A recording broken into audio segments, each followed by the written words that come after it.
Oi, Flor, Pai do Senhor. Então, deixa eu te dizer uma coisa.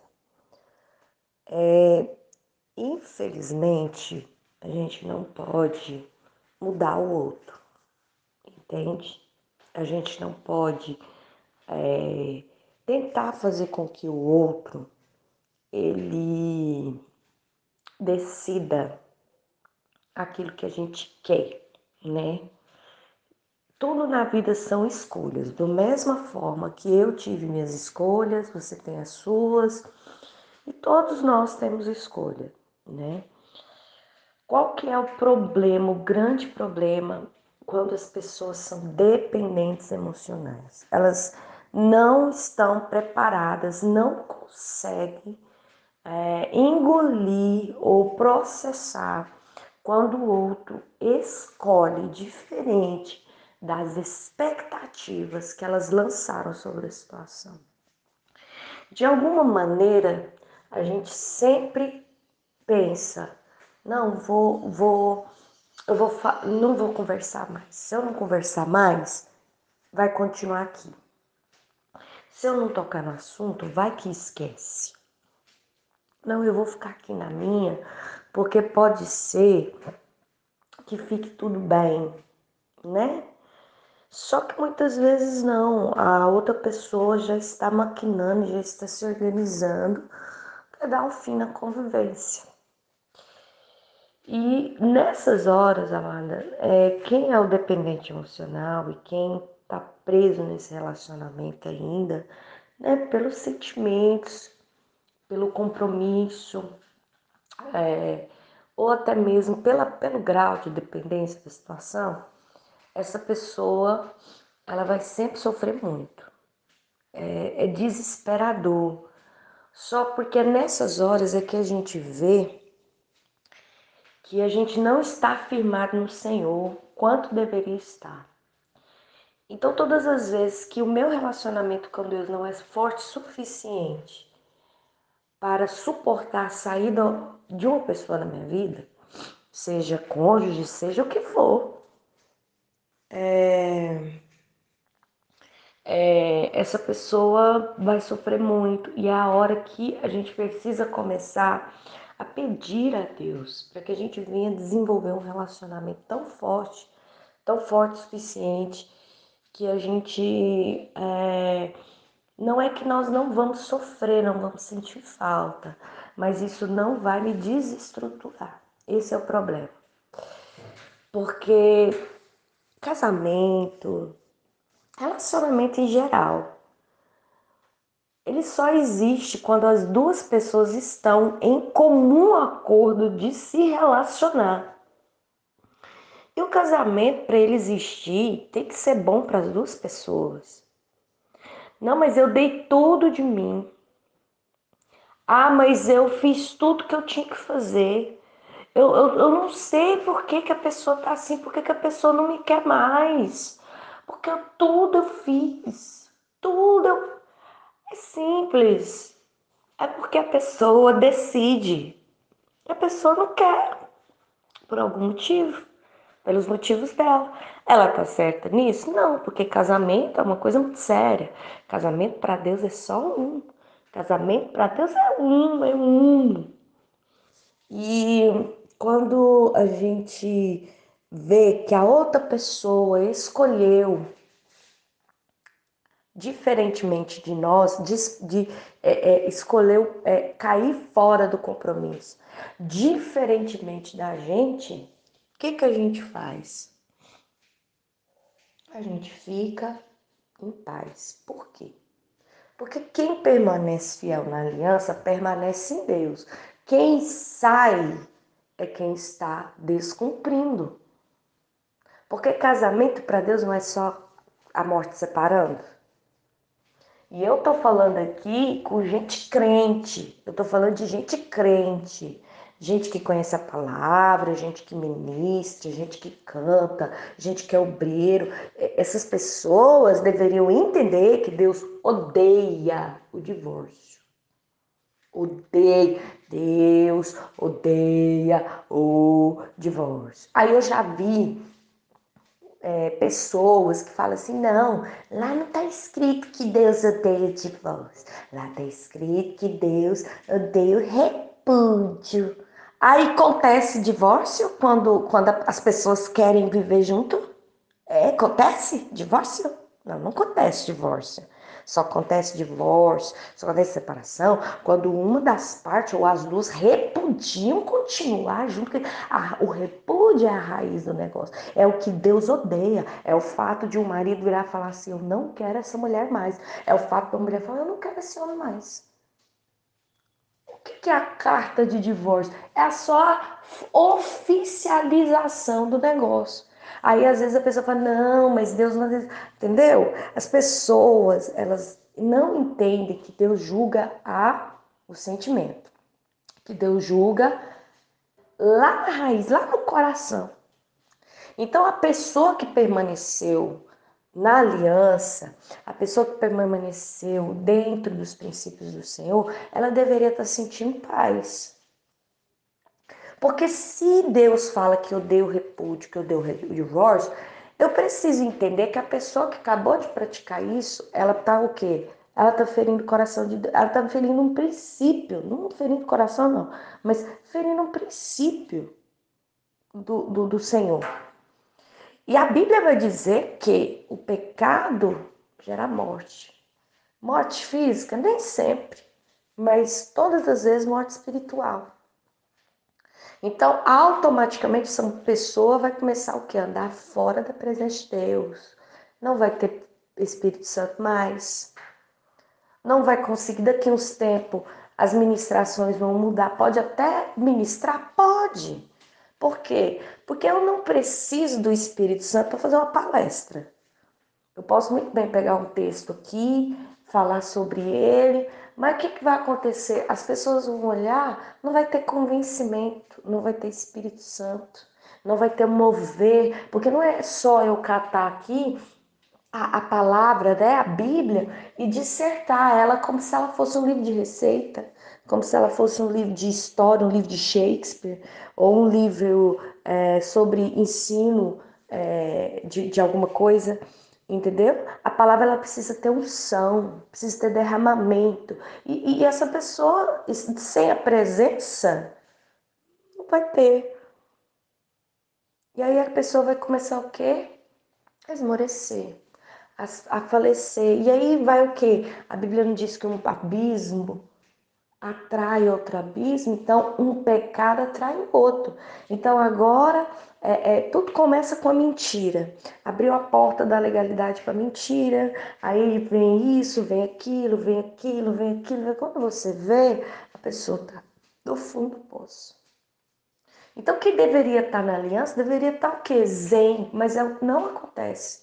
A pessoa que está na aliança parece que se esquece que quem está na mão de Deus está protegido, amparado, não vai acontecer nada, praga nenhuma chegará à tua tenda, arma nenhuma forjada contra ti prosperará.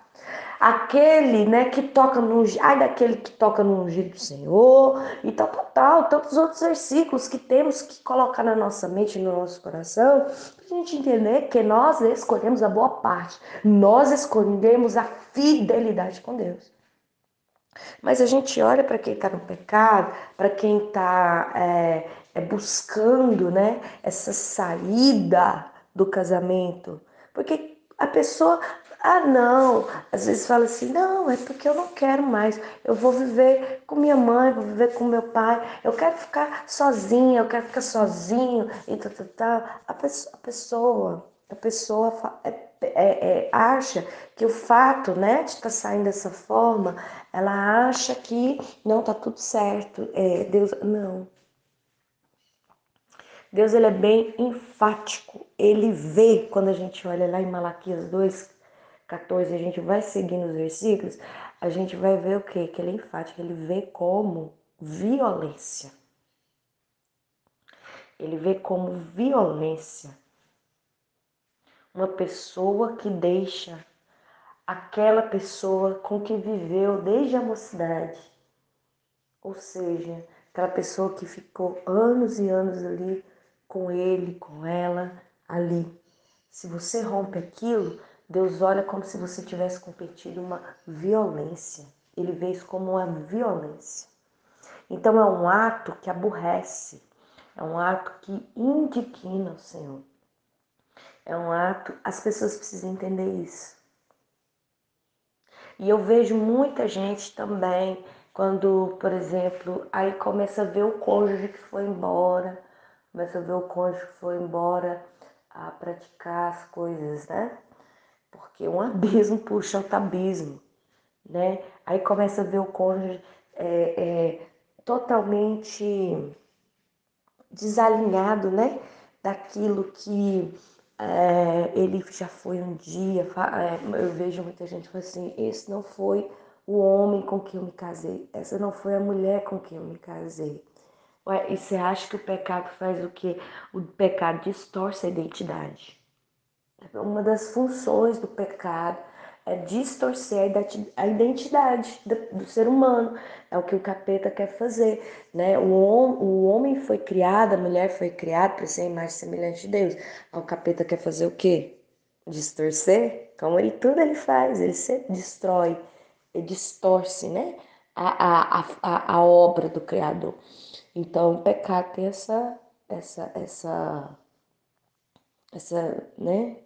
Essa propriedade de distorcer a nossa identidade. Então, isso seria normal. Só que eu não entendo por que as pessoas não veem dessa forma, né? É porque, aliás, eu entendo. Por quê? Porque deixa o sentimento dominar. Nós estamos, quando a gente está numa guerra espiritual e os problemas no casamento e tudo isso que acontece no casamento, a gente precisa ver como tal. É uma guerra espiritual. Quando nós estamos nesta guerra espiritual, né, de problemas dentro do casamento, a gente precisa entender estrategicamente como que se dá isso tudo aqui. Só que o que a gente faz? A gente, por causa da ruptura da convivência, por causa da ameaça do outro sair, por causa de um monte de fatores, né, que a gente já está sofrendo, já está vivendo outras tantas questões que trazem também um peso de sofrimento a mais, a gente olha e faz o quê? A gente se desespera, a gente se desestabiliza. A gente fica com sentimentos. E a Bíblia vai dizer que nós não podemos ser governados pelo nosso sentimento. Quando a Bíblia vai dizer que o coração do homem é enganoso, ele não está falando do coração do outro, ele está falando do seu coração. Nós devemos confiar na palavra.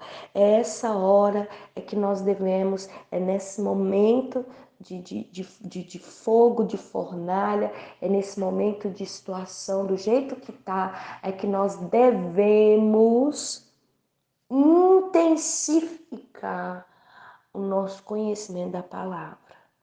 É agora que temos que orar mais, é agora que temos que jejuar mais, é agora que nós precisamos nadar nas águas do Espírito.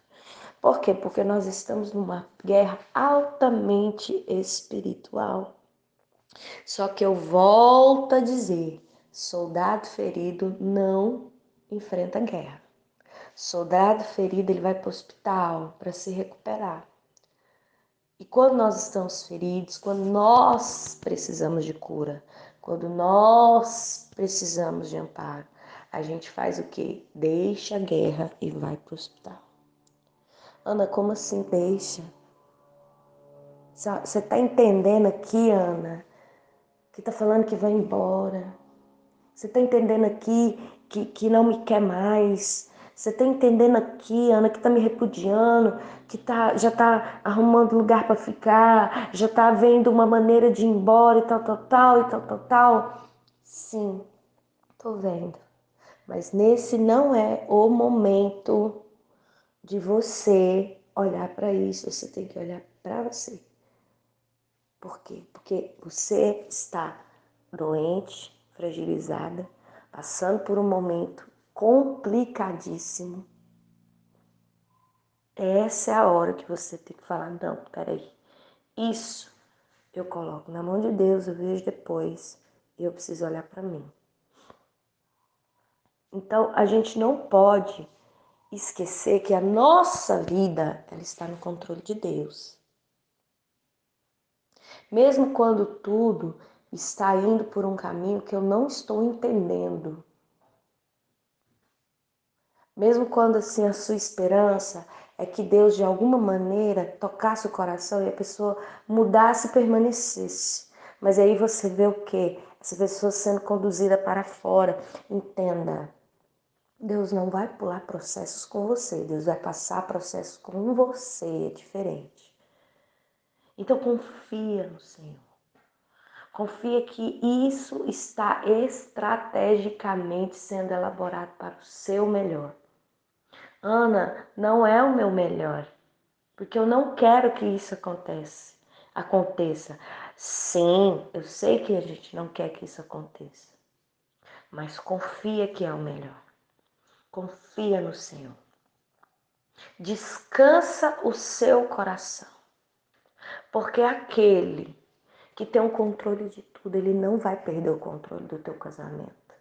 Ele não vai perder o controle da situação, mas você precisa começar a desenvolver para ontem um relacionamento aonde Deus é o primeiro na sua vida e o cônjuge fica em segundo lugar. Porque quando você está com isso alterado, você não consegue passar por situações complicadas, porque você sempre vai estar instável. Por quê? Porque você não está apoiada em Deus, a rocha firme e inabalável. Você não está apoiada em Cristo, está apoiada no cônjuge. Então se remove, cai o chão. Você está entendendo? E não tem nada que, é o fim, acabou. Não tem nada de acabou. Só acaba, para e pensa agora, em nome de Jesus. Só acaba quando um dos dois morre. A aliança que Deus fez, aquilo que Deus uniu, só se quebra com a morte. Então, enquanto houver vida, há esperança. Enquanto houver vida, está no controle de Deus. Enquanto houver vida, está tudo certo. Você está falando com a mulher aqui 9 anos, bebê, não é 9 dias. E não estou fatigada, não estou desesperada, não estou... E tive que passar por tudo. Tive que ver meu marido sair com as coisas dele de casa, tive que ver meu marido... Nossa, tantas situações que eu tive que ver. E o Senhor passou comigo. Hoje, Ana, mudou, eu mudei. Nada mais me abala. Eu não consigo ser abalada. Porque eu entendo que o controle da minha vida é no Senhor. Então, que você receba esse refrigério neste dia. Fique em paz, fique em calma, fique tranquila. Você está dentro dos princípios de Deus. Quem está dentro dos princípios, quem não está no pecado, quem não está fazendo coisa errada, deveria descansar o coração e entender que quem é que está pulando fora do barco, quem é que está transgredindo um mandamento de Deus, é que deveria estar preocupado. Então coloque isso na sua mente, no seu coração e fique em paz. Hoje é dia de paz em nome de Jesus. Amém?